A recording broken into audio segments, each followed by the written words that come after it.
Rasmus Bergholt, defensiv koordinator for Towers, som netop har genvundet mesterskabet. Først og fremmest, stort tillykke. Hvordan har du det lige nu? Lige nu er jeg rimelig glad, fordi det var fandme lidt af en gyser i forhold til, hvad vi havde håbet på. Men det vigtigste var, at vi vandt, så nu er jeg glad.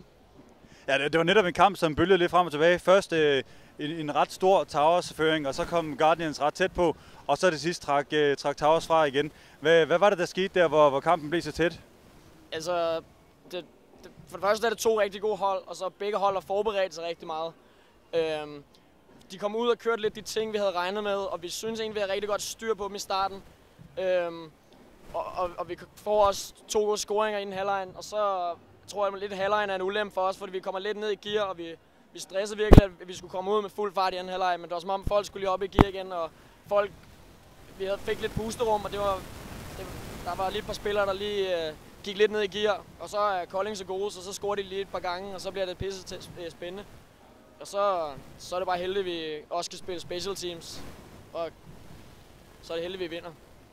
Ja, for det her det er jo et Kolding Guardians hold, som har slået Herlev Rebels, som så til gengæld har slået Copenhagen Towers 2 gange i år. Så hvad var det, der gjorde, at de havde så godt fat på dem i dag? For det er jo et godt fodboldhold, I var op imod. Ja, men det er lidt igen med, vi har set rigtig meget film, vi har forberedt os rigtig meget. Vi kender rigtig mange af Koldings spillerne, og vi kender deres trænere. Vi ved også, hvad det er for nogle systemer, de kører, for meget af det er adopteret for landsholdet, så vi kender dem rigtig godt. Så det er klart en fordel for os, men omvendt, de har virkelig mange gode spillere, så det er fandme svært at matche op over for, især på deres angreb, med alle de våben, de har. Men så er det bare dejligt, at vi har endnu flere gode spillere.